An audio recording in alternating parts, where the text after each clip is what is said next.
Welcome back to news. Khairatabad MLA Danam Nagender కుండబద్దలు కొట్టారు. తాను కాంగ్రెస్ పార్టీలో ఉన్నట్లు స్పష్టం చేశారు.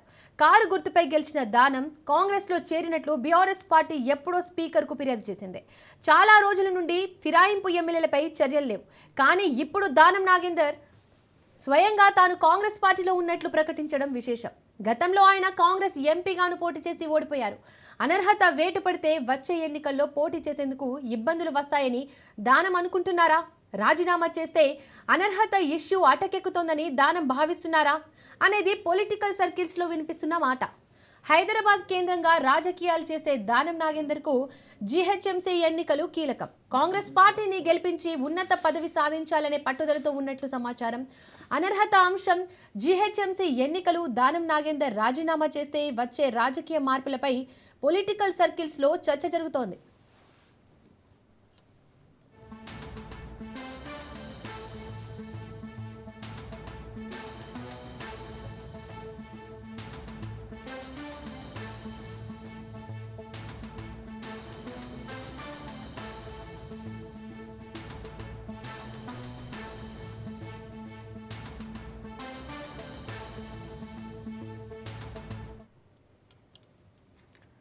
ఖైరతాబాద్ ఎమ్మెల్యే దానం నాగేందర్ కుండబద్దలు కొట్టారు. తాను కాంగ్రెస్ పార్టీలో ఉన్నట్లు స్పష్టం చేశారు.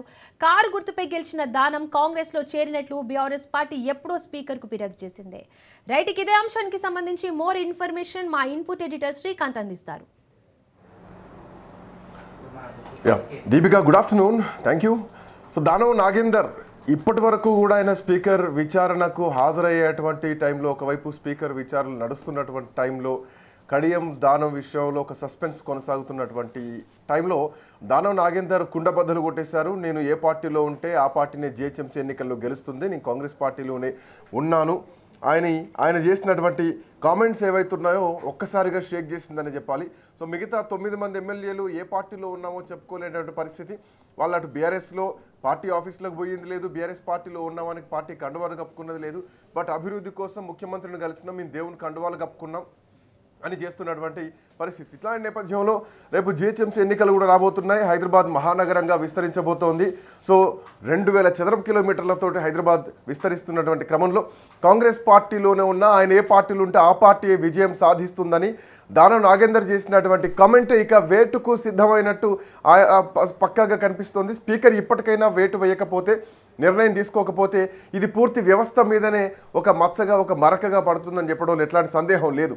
సో ఖైరతాబాద్కి ఉప ఎన్నిక ఇక తథ్యం అనే చెప్పాలి. ఇక కడియం శ్రీహరి విషయంలో కొంత తాత్సారం నడుస్తుంది. ఆయన బీఆర్ఎస్ పార్టీలోనూ ఉన్నా అని చెప్తున్నప్పటికీ ఆయన చేసినటువంటి కామెంట్స్ కానీ, సభా వేదికలపైన చేసినటువంటి కామెంట్స్ కానీ, కూతురు కడియం కావ్య కోసం ఆయన చేసినటువంటి ప్రచారాలు కానీ, కాంగ్రెస్ పార్టీకి ఓటేయాలని చెప్పడం కానీ, మొన్న గ్రామ పంచాయతీ ఎన్నికల్లో కూడా కాంగ్రెస్ పార్టీకే ఓటేయాలంటూ ఆయన చేసినటువంటి ప్రచారాలు మొత్తం కూడా కంప్లీట్లీ అంటే బీఆర్ఎస్ పార్టీలో కేవలం పార్టీ జీతంలో పార్టీ ఫండ్ కట్ అవుతుందన్నటువంటి ఒక్క పాయింట్నే స్పీకర్ మెన్షన్ చేస్తూ అసలు పూర్తిగా ఆ పిటిషన్నే తోసిపుచ్చారు. బట్ ఎవిడెన్స్లు మాత్రం ఉన్నాయి. ఖచ్చితంగా దీనిపైన న్యాయ సమీక్షకు వెళ్తామని బీఆర్ఎస్ పార్టీ చెప్పింది. సో డెఫినెట్లీ వాళ్ళు మళ్ళీ కోర్టుకి అప్రోచ్ అవబోతున్నారు. సో ఇట్లాంటి నేపథ్యంలో దానం నాగేందర్ చేసినటువంటి కామెంట్స్ ఇక ఉప ఎన్నికకు రంగం సిద్ధమవుతోంది. జీహెచ్ఎంసీ ఎన్నికల లోపు వేటు వేస్తారా, తనంతట తానే రాజీనామా చేయడానికి సిద్ధమవుతున్నారా, దానం నాగేందర్ ఆల్రెడీ గ్రౌండ్ను సిద్ధం చేసుకున్న తర్వాతే ఆయన కామెంట్ చేస్తున్నారా, ఆయనకు గెలుపు ధీమా ఉందా, చూడాలి ఎట్లాంటి పరిణామాలు ఉంటాయో. ఓవైపు కేసీఆర్ బయటకు వచ్చారు, మరోవైపు నిన్న రేవంత్ రెడ్డి చాలా సీరియస్ కామెంట్స్ చేశారు, విపరీతమైన కామెంట్స్ చేశారు. ఇక మళ్ళీ ఇదే ఎలక్షన్ ఇయర్ కావచ్చు, ఇప్పుడే ఎన్నికలు జరుగుతున్నాయి కావచ్చు అన్నటువంటి స్థాయిలో మాటలు నిన్న చూసాం ముఖ్యమంత్రి రేవంత్ రెడ్డి చేసినటువంటి కామెంట్స్. చూద్దాం ఎట్లాంటి పరిణామాలు ఉండబోతున్నాయి, స్పీకర్ ఏం డెసిషన్ తీసుకోబోతున్నారు. కాంగ్రెస్ పార్టీ నుంచి రాజ్ కుమార్ గారు మనతో పాటు జాయిన్ అవుతున్నారు. తో పాటు ప్రముఖ విశ్లేషకులు మండ రామ్మోహన్ రావు గారు కూడా మనతో పాటు జాయిన్ అవుతున్నారు. రాజ్ కుమార్ గారు నమస్తే. ఐ థింక్ రాజ్ కుమార్ గారు, రామ్మోహన్ రావు గారు గుడ్ ఆఫ్టర్నూన్. శ్రీకాంత్ గారు, మీకు అట్లాగే రాజ్ న్యూస్ ప్రేక్షకులకు నమస్కారం. ఒక పాయింట్ తోటి స్టార్ట్ చేద్దాం. రామ్మోహన్ రావు గారు ఒక పాయింట్ తో స్టార్ట్ చేద్దాం. స్పీకర్ నిర్ణయం ఏమిటి అన్నది ఒకటైతే కనుక ఎవరు కూడా మేము కాంగ్రెస్ పార్టీలో ఉన్నామని చెప్పడానికి కూడా సాహసించలేదు. దానం నాగేందర్ ఒక అడుగు ముందుకేసి ఆయన సాహసం చేశారని చెప్పాలి. ఎస్, నేను కాంగ్రెస్ పార్టీలోనే ఉన్నా, ఏ పార్టీలో ఉంటే ఆ పార్టీ జిహెచ్ఎంసీలో గెలుస్తాయని చెప్పేసి ఆయన ఇచ్చినటువంటి కామెంట్ని ఎట్లా చూడొచ్చు? రెండోది చెప్తాను నేను. రెండోది ఆయన ఏ పార్టీ గెలిచింది ఆయన బండారా చెప్తాను నేను. ఏమంటున్నానంటే శ్రీకాంత్ గారు, దేశవ్యాప్తంగా నిన్న ప్రపంచవ్యాప్తంగా ఒక రకంగా చెప్పాలంటే మనం 6100 కిలోల ఉపగ్రహాన్ని ఇంగిలోకి విజయవంతంగా పంపించడం, అది వార్త అయితే లేదు మనందరికి కూడా. అంటే జనరల్గా ఏమైతుందంటే, ఒకసారి నాకు మన అబ్దుల్ కలాం గారు రాష్ట్రపతిగా ఉండకముందు సైంటిస్ట్ గా ఉన్నప్పుడు ఇజ్రాయెల్కి వెళితే అక్కడ ఇట్లాంటి రాజకీయ పరిణామాలు చాలా పెద్ద ఎత్తున ప్రభుత్వం మారేది సంభవించిందట. తెల్లారి పత్రికల్లో అవన్నీ వస్తాయి అనుకున్నాట.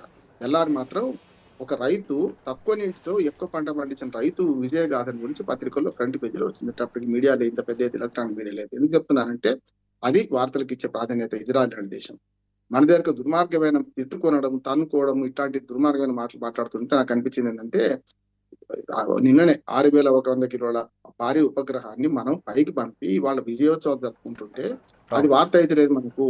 కానీ రాజకీయ శాస్త్ర సాంకేతిక రంగాలేమో మనకు శిఖరాలు అందుకుంటున్నాం, రాజకీయాలు అధపాతాళానికి పోతున్నాం. అందుకని ఉదాహరణ చెప్పాను, రాజకీయాలు అధపాతాళానికి పోతున్నాం. ఇక మీరు ఆయన ముచ్చట చెప్తాను, ఏది మన నారాయణ నాగేంద్ర గారి ముచ్చట. గతంలో ఒకసారి యాద్ చేసుకున్నాను, గతంగా మొన్నటికే. ఇప్పుడు ఆయన కాంగ్రెస్ పార్టీలో ఉన్నానని ఒప్పుకున్నాడు. దేవతా వస్త్రాల కథ తెలుసు కదా మీకు శ్రీకాంత్ గారు. దేవతా వస్త్రాలు కప్పుకున్నారు ఇప్పటిదాకా మిగతా వాళ్ళందరూ. మేము నగ్నంగా ఉన్నా మేము లేవంటున్నారు. కానీ దాన నాగేంద్ర గారు మీరు అభినందించినట్టు ఆయన అభినందిస్తున్నాను. దేవతా వస్త్రాలు లేవు, నగ్నంగా ఉన్నా ఒప్పుకున్నాడు, అయిపోయింది. కానీ ఇటు ఒప్పుకుంటే అటు వైస్ పర్సన్ అటు ఒప్పుకోవాలి కదా, అటు ఒప్పుకోలేదు. మీరు చూడండి, మళ్ళీ మన మహేష్ కుమార్ గౌడ్ గారు పిసిసి ప్రెసిడెంట్, రాష్ట్ర అధ్యక్షుడు, ఆయన ఏమంటున్నాడు, టెక్నికల్ గా ఆయన ఇంకా బీఆర్ఎస్ లో ఉన్నట్లు లెక్క మద్దతు మాకు ఇస్తున్నారు అని. అంటే నువ్వు కవగలించుకున్నా వాళ్ళు దూరం కొడుతుంది, అది అర్థం చేసుకోవాలి. దాన్ని ఒకటి చెప్తాను, అబద్ధాలు ఏం మాట్లాడి చెప్తాను నేను ఏ పార్టీకి ఉంటే ఆ పార్టీలో గెలిచిన అంటున్నాడు కదా, తప్పు కదా. నిన్న కాక మొన్న నువ్వు బీఆర్ఎస్ పార్టీలో ఉన్నావు, గెలిచింది కాంగ్రెస్ పార్టీ. ఇంకో మనందరికి ఇప్పుడు మన వీపు కనపడదు, వెనుక పోదాం. ఇంకా ఒకనాడు 2004లో మీ తెలుగుదేశం పార్టీ గెలుస్తుంది అద్భుతంగా, 2 సార్లు వాళ్ళ అధికారులకు వచ్చిండ్రు, 99 వాళ్ళే వచ్చిండ్రు. ఇక కాంగ్రెస్ పార్టీ అయిపోయింది, 26 మంది ఎమ్మెల్యేలతో ఏం చేస్తామని చెప్పి అప్పుడు ప్రతిపక్ష నాయకుడు జనార్దన్ రెడ్డి గారు ఉంటే టీడీపీ పార్టీ చేసి 40 years గెలిచిండు. కానీ నువ్వు ఏ పార్టీలో ఉన్నావు? టీడీపీలో ఉన్నావు. అప్పుడు గెలిచింది ఏ పార్టీ? కాంగ్రెస్. నీ మాటలకు అర్థమైంది అంటున్నా నేను. ఆనాడు నువ్వు ఏ పార్టీలో దానం నాగేంద్ర ఏ పార్టీలో ఉంటే ఆ పార్టీ గెలుస్తారంటే ఎన్ని అబద్ధాలు, ఇదంతా 2 అబద్ధాలే కదా. నువ్వు ఆనాడు టీడీపీలో ఉన్నావు, కాంగ్రెస్ గెలిచింది. కానీ నువ్వు పాపం ఆ తర్వాత మళ్ళీ రాజీనామా చేసి ముందుకు పోయినా కానీ ఓటమి పాలయ్యారు కదా. అదే చెప్తున్నా, అదే ప్రజలు ఏం చేస్తారో చెప్తున్నా, వీళ్ళ కరువు కాల్చి వాత పెడతారు అంటున్నాను. ఆనాడు టీడీపీలో గెలిస్తే టీడీపీ వ్యక్తి అని గెలిపించారు బీఫామ్ మీద. నువ్వు అధికారంలో కాంగ్రెస్ వచ్చిందని వెంటనే అప్పుడు నైతికత ఉంది, ఇంత విచ్చలవిడిగా బట్టలు ఇచ్చి వీళ్ళందరూ కూడా ఆయన నైతికత ఉండి రాజీనామా చేసి మళ్ళీ కాంగ్రెస్ నుంచి పోటీ చేశారు. కాంగ్రెస్ టికెట్ మీద ఏమన్నారు, నిన్నటిదాకా టీడీపీ బాట పడితే వీళ్ళ కాంగ్రెస్ అని ఇంటికి పంపించింది. అందుకని ఆయన ఏ పార్టీలో ఉంటే ఆ పార్టీ గెలవలేదు. 2 సార్లు చెప్తున్నా, మొన్నటికి రీసెంట్ ఉదాహరణ, పాత చెప్తున్నా. అంటే వీళ్ళు గతం మర్చిపోతారు, వాళ్ళు అంటే ప్రజలు మర్చిపోరు. అందుకనే కాలంబు రాగానే కాటేసి తీరాలని ప్రజాకేం కాలేదు జరుగుతుంది. వీళ్ళకంటే కరువు కాచి వాత పెడతారంట. అందుకనే దానం నాగేందర్ గారు ఇవాళ మొత్తం మీద ఒప్పుకున్నాడు వాస్తవం, కానీ ఆయన ఒప్పుకుంటాడు మా పార్టీలో లేడు అంటున్నాడు ఇప్పటికి కూడా. ఇక్కడ పాయింట్ ఏంటంటే మనం ఇంకొక అంశాన్ని చూద్దాం. దానం నాగేందర్ నేను కాంగ్రెస్ పార్టీలో ఉన్నాను ఒప్పుకుంటున్నారు, పిసిసి ఏమో కాంగ్రెస్ పార్టీ ఏమో లేరు, టెక్నికల్ గా వాళ్ళు బీఆర్ఎస్ పార్టీలోనే ఉన్నారని చెప్తున్నారు. మరి స్పీకర్ ఇప్పుడు ఏది పరిగణలోకి తీసుకోవాలి? దానం నాగేందర్ ఆయన ఓకల్ గానే నేను ఒప్పుకున్నాను కాంగ్రెస్ పార్టీలో ఉన్నానని చెప్పిన తర్వాత ఎందుకు ఈ విచారణ విషయంలో కానీ వెనకడుగు వేయడాలు, ఎందుకు స్పీకర్ డెసిషన్ ఇంకా పెండింగ్లో ఉంటుంది? సో ఉప ఎన్నికలు ఇంకా టైం ఉంది, ఎట్లా ఇంకో 5-6 నెలల టైం ఉంది కాబట్టి అప్పటిదాకా దీన్ని ప్రోలాంగ్ చేసేటువంటి ఉద్దేశం అనుకోవచ్చా? కాదు, నా ఉద్దేశం ఏంటంటే రాజీనామా ఇప్పుడు చేయడు, అనుభవించు రాజా అనుభవించిన పాటలాగా అనుభవిస్తాడు వింటుంటా. ఇప్పుడు స్పీకర్ కూడా ఏమి మాట్లాడాడు, స్పీకర్ కి సమాధానం ఇవ్వని వాడు ఒక్కడే కదా ఇప్పటి వరకు అయితే. ఇంకో 2 నెలలు వెయిట్ చేస్తారు. ఇప్పుడు కోర్టులు కూడా ఎంత అధ్వానంగా ఉన్నాయి, సుప్రీంకోర్టు కూడా మీరు చెప్తే శ్రీకాంత్ గారు. మన డేట్ ఉంది కదా, డేట్ నాటి సంగతి ఏదైనా అడిగిందా స్పీకర్? అడగలే కదా, మళ్ళీ వాయిదా వేస్తుందా? ఎంత దుర్మార్గం! మీ కీలకమైన మీరే అంటే కోర్టు ధిక్కారం, నువ్వు న్యూ ఇయర్ ఎక్కడ జరుపుకుంటో తెలుసుకో అని చెప్పి బెదిరిస్తుంది స్పీకర్ ను కదా. మరి న్యూ ఇయర్ ఎక్కడ జరుపుకుంటున్నా స్పీకర్ స్థానంలో ఉన్నాడు ఆయన అంటున్నాడు. నేను ఏమంటున్నా, ఆ తీర్పు కంపడతలేడు. యాజ్ ఏ ఒక మనకు ట్రిబ్యునల్ తీర్పుగా మనం భావిద్దాం. దాని మీద కోర్టుకు పోతారు బీఆర్ఎస్ వాళ్ళు, 5 తేల్చారు. ఇంకో నలుగురిదేమో తేల్చాల్సి ఉంది. నలుగురిలో ముగ్గురు ఓ కేసు. ముగ్గురు ఎందుకు తెలిసే వాళ్ళది వేరే కాదు కదా కేసు. అందరు నగ్నంగా ఉన్నారు, అందరూ తెలుసు. దానం నాగేందర్ గారు అన్నట్టు అందరూ కాంగ్రెస్ పార్టీలో ఉన్నారు కదా. అందుకని నేను ఏమంటున్నానంటే ఆ ముగ్గురిది వేరు. ఇప్పుడు ఈయనేం చేసిండు, ఆ 5గురు తీర్పు చూసుకొని నేను ఎప్పుడు చెప్తున్నాను, హెడ్ మాస్టర్ మన క్లాస్ టీచర్ దగ్గర పోతే హోంవర్క్ 4 రోజులకి ఇస్తే 2 చేసిన సార్ 2 చేయలేదని చెప్పడానికి ఇప్పుడు స్పీకర్ ఏం చేసిండు, తీర్పు చెప్పిన సార్ అంటుండే. మొన్న నిజంగా స్పీకర్ గారు పిలిస్తే స్పీకర్ వాదన ఏముంటుండే అంటే, అయ్యా మేము 5గురు కేసు తేల్చేసాం, ఇంకా 5 విచారణ జరుగుతుంది అనేవాడు కదా. కానీ విచారణ అయిపోయిందని ఇదే స్పీకర్ ప్రకటించిండు గతంలో. 8 మంది విచారణ అయిపోయిందని స్పీకర్ ప్రకటించినప్పుడు 5గురిది వేరేం చేశాడు, 3గురిది వేరేం చేశాడని చెప్పాలి కదా. ఈ పోనీ 5గురి మీద ఒకటే కంప్లైంట్ చేసినట్టు వేరు. 5గురు కూడా ఒక్కొక్క ఎమ్మెల్యే ఒక్కొక్క మీద కంప్లైంట్ చేశారు. శ్రీకాంత్ గారు మీరు చూడండి, ఇప్పుడు వర్సెస్ చూస్తే ఎవరి వర్సెస్ ఎవరని చూస్తే ఒక్కొక్క ఎమ్మెల్యే మీద ఒక్కొక్కటి కంప్లైంట్ చేసిండు కదా బీఆర్ఎస్ ఎమ్మెల్యేలు. అటువంటిప్పుడు పోనీ ఈ 5గురి మీద ఒకటి చేసిండు కానీ ఒక కేసు అంటే అన్ని క్లబ్ చేసిండు కదా. మరి అటువంటిప్పుడు ఈ ముగ్గురిని ఎందుకు వేరు చేసిండు? ముగ్గురిని వేరు చేసి ఈ 5గురు తీర్పిచ్చినాక మన కడియం శ్రీహరి గారికి ధైర్యం వచ్చేసింది, నేను కూడా బాహాలైపోతా అనుకున్నాడు. బహిరంగంగా తన కూతురు కోసం కాంగ్రెస్ పార్టీ కటువా కప్పుకొని అది మన కాంగ్రెస్ పార్టీకి ఓటేయండి అన్న వాడు కూడా మారడానికి కారణం స్పీకర్ కదా వాడు. అందుకని ఏమంటానంటే ఇటువంటి రాజకీయాలు నడుస్తున్నాయి. దుర్మార్గ రాజకీయాలలో ప్రజలు ఏమనుకుంటున్నారంటే ప్రజలకు అర్థమవుతుంది వాళ్ళు ఏ పార్టీలో ఉన్న విషయం ప్రజలకు పూర్తిగా తెలుసు. ఇందాక మీరు అన్న సామెత నిజానికి కాలంబు వచ్చినప్పుడు కాటేయాల్సిందే, కాలం వచ్చినప్పుడు కాటేయాలంటే ప్రజలు వేస్తున్నారు, కనిపిస్తోంది. కొంత గ్రామ పంచాయతీ ఎన్నికల్లో కూడా కొంత కనిపించింది. అండ్ ఇప్పుడు స్పీకర్ డెసిషన్ ఎట్లా ఉంటుంది అన్న అంశం మనకు అర్థమవుతుంది, మనం మాట్లాడుకున్నాం. అయితే కోర్టుల్లో ఇన్వాల్వ్మెంట్ అయిన తర్వాత వేటు వేసే అవకాశం ఉంటుందా? ముకుల్ రాయ్ ఎపిసోడ్ ఏమైనా మనం ఇక్కడ చూడొచ్చా ఇంత కామెంట్ తర్వాత? లేదా అక్కడి నుంచి కూడా మళ్ళీ మీరు ఇందాకనే ఆ ప్రస్తావన కూడా తీసుకొచ్చారు, కోర్టుల్లో ఇవన్నీ ఒక ల్యాగ్ జరుగుతుంది, చాలా ఒక వెయిటింగ్ జరుగుతోంది, కేసులు ఇయర్లు నడుస్తూనే ఉన్నాయి. ఎన్నికల ముందు వరకు కూడా ఇదే ఎపిసోడ్ నడిచే ఛాన్స్ ఉంటాయా? ఇప్పుడు ఒకటి జరిగింది శ్రీకాంత్ గారు. ఇప్పుడు స్పీకర్ తీర్పు ఇచ్చిండు, కాపీ ఇవ్వలే. నీకు ఉరిశిక్ష వేసినమని తీర్పిచ్చినా కూడా కాపీ వెంటనే ఇస్తారు కదా. ఇప్పటి వరకు వెబ్సైట్ పెట్టిందా లేదా మనకు అర్థం కావడం లేదు. నిన్ననే అన్నది హైకోర్టు ఏమన్నది, 17,000 జీవోలు ఇష్యూ చేస్తే కేవలం 2,500 3,000 లోపే మీరు వెబ్సైట్ లో పెట్టారు, మిగతా 15,000 జీవోల సంగతి అన్నది కదా. ఇప్పుడు ఇది జీవో కాదు, తీర్పు, ఓటు తీర్పు లాంటిది. ఏం చేయాలి? కోర్టు తీర్పు లాంటిది వెంటనే ఇవ్వాలి కదా కాపీ. పోకపోవడానికి కారణం ఏంటంటే కాపీ రాలే ఇప్పటి వరకు వాళ్ళకు. అంటే వెబ్సైట్ లో చూసుకోమంటున్నారు, దుర్మార్గం కదా. నరసింహాచార్యులు గారు ఏమన్నారు, వెబ్సైట్ లో చూసుకోండి మీరు అన్నారు. వెబ్సైట్ లో పెడితే పూర్తి వెబ్సైట్ లో పెట్టలే, తెల్లారో మాట్లాడి అప్లోడ్ చేస్తామన్నారు. అది కూడా జరిగిందో లేదో తెలియదు మనం. అందుకని ఏమంటున్నారంటే ఇక్కడ అర్హత ప్రభుత్వం దాకా నడుస్తున్నది. స్పీకర్ గారు ఇప్పుడు దానం నాగేంద్ర గారు ఏం చేస్తారో చెప్తాను నేను. అనర్హత పెట్టి వేయించుకోడు ఖచ్చితంగా. ఇక మీకు తప్పదు, రేపు పొద్దున మళ్ళీ సుప్రీంకోర్టులో వెసులుబాటు దొరికింది కదా, ఇంకో నెల దొరికింది నాకు టైం. కనుక జనవరి 26 దాకా జెండా వందన దాకా ఉంటాడు. తర్వాత ఏం చేస్తారంటే కోర్టు తీర్పు కన్నా ముందు రోజు ఇక రాజీనామా చేస్తారు. చూడండి ఇప్పటిదాకా ఏం చేయలే కదా, రాజీనామా చేస్తారు. ఎట్లాగూ సార్ ఈ స్పీకర్ల మీద వేటు, స్పీకర్ ఒకవేళ వేటు వేస్తే లేదంటే కోర్టుల నుంచి వేటు వేసినా కానీ ఇంకొక 6 ఏళ్ల దాకా ఎన్నికల్లో పోటీ చేయడానికి అవకాశం లేదు అన్నది ఒక వార్త. బట్ అది వాస్తవం. అనర్హత వేటు వేయించుకోడు శ్రీకాంత్ గారు. అనర్హత వేటు పడనీయకుండా వస్తాడు, రాజీనామా చేస్తాడు. ఎందుకంటే బహిరంగ ఒప్పుకున్నాడు కదా, ఇంకా అంతకంటే ఏం కావాలి? ఇప్పుడు స్పీకర్ వేటు వేయకపోవడానికి కారణం లేదు కనుక వేటు వేస్తారు కనుకనే బహిరంగ ఒప్పుకోవడానికి. ఇప్పుడు రాజకీయాలు హత్యలు ఉండవు శ్రీకాంత్ గారు, ఆత్మహత్యలు. అదే వాస్తవం. ఆయన అంటే వేసుకుంటున్నాడు. రేపు పొద్దున గ్యారంటీ ప్రజలు ఓడిస్తారు అంటున్నాడు. ఆయన అన్నారు కదా, నేను ఏ పార్టీ నుండి ఆ పార్టీ గెలుస్తుందని. నేను 2 ఉదాహరణలు చెప్పి ఆయనదే చెప్పిన, ఇంకా వేరే చెప్పలే, ఆయనదే చెప్పిన. మళ్ళీ ఇటువంటి పిల్లు మొగ్గలు వేస్తే ఏం చేయాలో చేస్తారు. నేను చెప్పింది కాలంబు రాగానే కాటేసి తీస్తానని నేను చెప్పింది కాదు. ప్రజాకవి కాళోజీ నారాయణ అన్నారు కదా. అందుకని నేను ఏమంటానంటే కాటేసి తీరుతున్నారు కూడా. ఇప్పుడు మాకంటే గొప్ప వాళ్ళు లేరు, తెలంగాణ ప్రజలు నేను తప్ప దిక్కులేడు, మూడోసారి నేనే గెలుస్తా అని దుర్మార్గంగా మాట్లాడిన కేసీఆర్ ఇప్పుడు ఎక్కడ చూస్తున్నామా లేదంటారా? ఇప్పుడు మాట్లాడుతున్న కూడా అదే అంటారు. సమస్య లేదు. ప్రజలను ధిక్కరించి ప్రజల తీర్పును అవమానపరిచి ప్రజలు నేను చెప్పినట్టు వింటారని ఎవడనుకుంటాడో, ఎవరు అనుకున్నా సరే వాళ్ళు ఇంటికి పోవాల్సి వస్తుంది అంటున్నారు. అవినీతి, అధికార దుర్వినియోగము, అట్లాగే మన అహంకారం, ఈ 3 కలిసి మన కేసీఆర్ గారిని ఓడించినాయి కదా. మరి ఇప్పుడున్న ఇక్కడ ఇంకా కొన్ని కీలకమైనటువంటి పాయింట్స్ కూడా మాట్లాడుకోవాలి. ఈ చట్టాన్ని తీసుకొచ్చిన కాంగ్రెస్ పార్టీ చట్టాన్ని ఫాలో కావట్లేదు, వాళ్ళే టెక్నికల్ అంశాలని మాట్లాడుతున్నారు, స్పీకర్ తోటి మాట్లాడించేటువంటి పరిస్థితి వస్తుంది. నిండు అసెంబ్లీలో అసలు ఉప ఎన్నికలే రావు, వచ్చేటువంటి అవకాశమే లేదని చెప్పేసి స్పీకర్ విచారణకు హాజరు కాకముందుకే ముఖ్యమంత్రి ప్రకటించేటువంటి ధీమా కానీ, ఓవైపు హిమాచల్ ప్రదేశ్లో అదే పార్టీ మారిన ఎమ్మెల్యేల మీద వేటు వేస్తే ఇక్కడ పార్టీ మారలేదు, పార్టీ ఫండ్ కట్ అవుతోంది పార్టీ ఎమ్మెల్యే శాలరీలోంచి, రకరకాల కామెంట్లు వినిపిస్తున్నాయి. మరి ఏమన్నా ఢిల్లీ కాంగ్రెస్కు, తెలంగాణ కాంగ్రెస్కు, హిమాచల్ కాంగ్రెస్కు ఏమైనా పెద్ద వ్యత్యాసాలు ఉంటాయంటే కాంగ్రెస్ పార్టీ సిద్ధాంతం అంతా ఒకటే కదా? కరెక్టే. మీరు ఒక మాట గమనించాలి. మనకు అసెంబ్లీ సాక్షిగా మన ఏది ఉప ఎన్నికలు రావు అన్న దాని మీద సుప్రీంకోర్టు తీవ్రంగా వ్యాఖ్యానించింది. ఎవరైనా బుద్ధి జ్ఞానం ఉన్నవాడు ఎవరైనా ఏం చేస్తాడంటే రాజీనామా చేస్తాడు సుప్రీంకోర్టు వ్యాఖ్యలకు. ఆ సున్నితత్వం పోయింది. ఇంజనీరింగ్ కాలేజీల మీద కోర్టు తీర్పు వస్తే నేదురుమల్లి జనార్దన్ రెడ్డి గారు రాజీనామా చేసిన ముఖ్యమంత్రిగా. అది కదా కావాల్సింది.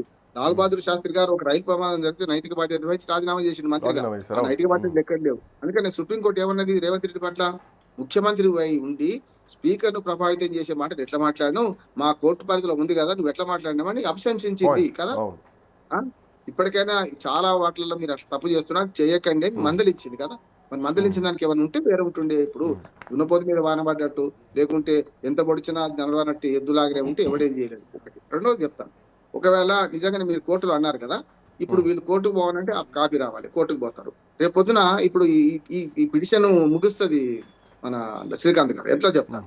ఇప్పుడు ఏమైందంటే అనర్హత వేటుపడే పిటిషన్ పరిష్కరించమని ఇచ్చినాం కదా, మిగతా అది కొంత సగం ఉంది కనుక ఇప్పుడు ఏం చేస్తారంటే కొంత పరిష్కరించింది కదా, ఈయన మీద కోర్టు ధిక్కారం కేసు పడ్డదొట్టి. ఏది 3 నెలలు మీరు ఏమంటే 3 నెలలు అంటే 12 వారాలు టైం ఇస్తే చేయలేదని కోర్టు ధిక్కారం కేసు వేసింది కదా, అది క్లోజ్ చేసి కేసుతో పాటు మీరు అనుకున్న టైంలో ఇవ్వకపోతే జైల్లో ఉంటారా, న్యూ ఇయర్ ఎక్కడ చేసుకుంటారా అని కూడా చాలా సంచలన కామెంట్ చేసింది. జైలు కూడా అంటే మీరు న్యూ ఇయర్ ఎక్కడ చేసుకుంటారు అన్నది కదా. మా మాట కట్టుబడితే మొన్న సుప్రీంకోర్టు చేయాల్సిన పని ఏంది, ఇప్పుడు స్పీకర్ ను పిలవాల్సిన అవసరం ఉండనా లేదంటారా? అవును అవును. మళ్ళీ వాయిదా వేస్తా అంటే బెంచ్ మీదకే రాకుండా వాయిదా వేసినట్టు. సరే, ఒక పాయింట్, స్పీకర్ల మీద కూడా వేటు వేసిన సందర్భాలు ఉన్నాయి కదా సుప్రీంకోర్టులో? ఉంటాయి, ఉన్నాయి. నేనేమంటున్నాను ఒక స్టోరీ ఉంది, నేను విన్నాను. ఒక మాట ఏం చెప్పిందంటే కోర్టు, మీరు స్పీకర్ స్థానంలో మీ ఇమ్యూనిటీ అంతా అక్కడి వరకే, మీరు ట్రిబ్యునల్ చైర్మన్ ఇక్కడ అన్నది విడదీసింది. స్పీకర్ అధికారుల మీద జోక్యం చేసుకోవాలి సుప్రీంకోర్టు ఎక్కడ కూడా. మీరు ట్రిబ్యునల్ ఇది ట్రిబ్యునల్ లో వేసినట్లు లెక్క, ట్రిబ్యునల్ తీర్పు, ట్రిబ్యునల్ అధ్యక్షుడిగా మీరు తీర్పు చెప్తారా లేదా అన్నది. కానీ అదే అసెంబ్లీ ఇమ్యూనిటీ ఎప్పుడు ఉంటదంటే, అసెంబ్లీ లోపల తన్నుకున్న పోలీస్ కేసు కాదు, అసెంబ్లీ ఆవరణలో తన్నుకున్న పోలీస్ కేసు కాదు, స్పీకరే నిర్ణయం తీసుకోవాలి. అవును అవును అవును. చూస్తున్నాం కదా కొన్నిసార్లు మనకు మన చట్టసభల సభ్యులకు ఇమ్యూనిటీ ఎట్లా ఉంటదంటే, వాళ్ళు అరెస్ట్ చేస్తే స్పీకర్ సమాచారం దొంగతనం చేసి పారిపోతున్నాడు ఒకడు, పారిపోతే పట్టుకుంటారు. కానీ స్పీకర్ సమాచారం సరిపోతుంది, అరెస్ట్ చేయడానికి చేయొద్దని ఎక్కడ రూల్ లేదు. ఇదే అంతే. ఇప్పుడు స్పీకర్ ఇమ్యూనిటీ అంతా అసెంబ్లీ ఆవరణే, దాటితే ఆయన ట్రిబ్యునల్ చైర్మన్. ఇప్పుడు ఒక కేసు పరిశీలిస్తున్న ట్రిబ్యునల్ లాంటిది. ట్రిబ్యునల్ మీద సుప్రీంకోర్టు వ్యాఖ్యలు చేస్తే ఇంటికి పోతారని అడుగుతాడు అంటున్నాడు. ఇప్పుడు చేయాల్సిన పని ఏంటంటే, సుప్రీంకోర్టు చేయాల్సిన పని ఏంటంటే, ఇప్పుడు మిగతా వారి తీర్పు సంగతి ఏంది, 24 జనవరికి వాయిదా పడ్డట్టుంది మన శ్రీకాంత్ గారు. ఎందుకంటే వచ్చే నెల 1 మంత్ టైం ఇచ్చిండ్రు. 1 మంత్ లోపల ఈ ముగ్గురు సంగతి నేను తెలుస్తాను అనుకుంటున్నాను. కడియం శ్రీహరి సంగతి కనుక తప్పు కనుక నిర్ణయం తీసుకొని ఆయన కూడా చేరలేదని ఇస్తే అంతకంటే దుర్మార్గం ఏం లేదు. వీళ్ళది కూడా టెక్నికల్ అంశాలతో పోయింది అంటున్నాడు. స్పీకర్ గారు ఏం చేశారంటే, టెక్నికల్ అంశం ఏంది, 5,000 రూపాయలు ప్రతి నెల కట్ అవుతున్నాయి, మీ పార్టీ తీసుకుంటుంది కదా అంతే కదా, వాళ్ళు తిరస్కరించి సస్పెండ్ చేసినట్టే కదా. ఇంకొక కీలకం ఉంది మన శ్రీకాంత్ గారు, మీరు అన్నారు కదా చట్టం తెచ్చింది కాంగ్రెస్ పార్టీ కదా, 2085 తెచ్చింది, 52వ రాజ్యాంగ సవరణ తెచ్చినప్పుడు పాపం అమాయకంగా రాజీవ్ గాంధీ ఏమనుకున్నాడంటే, ఏం లేదు 1/3 పెడితే సరిపోతుంది, 1/3 అనుకున్నాం. కానీ ఆ పార్టీ అనర్హత వేటు విధించకుండా 1/3 సరిపోతాను. అంతకంటే ఆయారాములు గాయాములు పెరిగి 2/3 కాదు మొత్తం పార్టీ విలీనం అయితే ఏం చేయాలి అనుకున్నప్పుడు వాజ్పేయి గారి హయాంలో వాళ్ళ తర్వాత ఏది ఈ 2వ సవరణ వచ్చింది, 91వ సవరణ. దాన్ని ఏమన్నారంటే 2/3 అన్నారు. అంటే 100 మంది ఉంటే 33 మంది సరిపోతారని అప్పుడు రాజీవ్ గాంధీ అనుకున్నారు. 33 కాదు 40 మంది చేరుతున్నప్పుడు ఏం చేయాలంటే 67 మంది చేరితే పార్టీ చీలిక అవుతుంది కానీ లేకపోతే కాదన్నారు. 67 మంది కూడా చేరుతున్నారు కదా, చూస్తున్నాం కదా మనం. ఏది 21 మంది ఎమ్మెల్యేలు ఉంటే కాంగ్రెస్ పార్టీ 13 మంది చేర్చుకున్నారు, కాంగ్రెస్ పార్టీ నుంచి 13 మంది చేర్చుకున్నారు బీఆర్ఎస్. అట్లానే 19 ఉంటే 12 మంది చేర్చుకున్నారు బీఆర్ఎస్, మన కాంగ్రెస్, తెలుగుదేశం, ఎన్సీపీ, మన బిఎస్పీ, ఆఖరికి ఒక్క బీజేపీ కూడా తప్ప కమ్యూనిస్ట్ పార్టీ ఒకటి ఎమ్మెల్యే కలిసి ఒక్కరిని కూడా చేర్చుకున్నారు కదా ఆనాడు జరిగింది. అదే పార్టీ ఫిరాయింపులు తప్పే. కానీ వీళ్ళు ఏం చేశారంటే మనకేమో శంకర్లో వస్తే తీర్థం చేసుకున్నారు. ఏది ఆనాడు బీఆర్ఎస్. వీళ్ళు కూడా 10 మంది మరిగేదాకా వీళ్ళు కేసు వేయకపోతే ఇంకా 16 మంది పోతురు అంటున్నాను కదా. ఖచ్చితంగా అదే వాళ్ళే అన్నారు కదా, ఒక గేట్ ఎత్తితేనే ఇంతమంది వచ్చారు, పూర్తి గేట్లు ఎత్తితే పార్టీ ఖాళీ అయితే నలుగురే మిగులుతారు అని చెప్పేసి.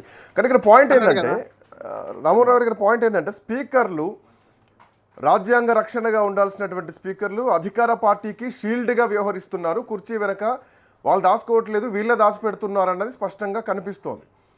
అండ్ మోర్ ఓవర్ ఏంటంటే ఇది స్పీకర్ల చేతిలో పగ్గాలు ఉన్నాయి కాబట్టే కదా, ధన్ఖడ్ ఏమన్నాడో గుర్తులేదా అని చెప్పేసి ఏకంగా సుప్రీంకోర్టు కామెంట్స్ మీదనే స్పీకర్ కామెంట్ చేస్తున్నారంటే స్పీకర్ల చేతిలో పగ్గాలు ఉన్నాయి కాబట్టే ఈరోజు ఇట్లాంటి వ్యవహారాన్ని చూడాల్సి వస్తుంది. ఏమైనా ఒక ప్రత్యేక ట్రిబ్యునలా, లేదంటే దీనికి ఒక ప్రత్యేక వ్యవస్థ, చట్టంలో పటిష్టత ఏమైనా చేంజ్ చేయాల్సినటువంటి అవసరం ఉందా? ఎట్లా చూడొచ్చు ఈ అంశాన్ని? దీని మొదటి నుంచి అంటున్నాం శ్రీకాంత్ గారు, మళ్ళీ చెప్తున్నాను నేను, ఇది కేవలము స్పీకర్ చేతి నుంచి అధికారం తీసేయాలి. ఇప్పుడు 2 సార్లు సవరణ చేసుకున్నాం కదా,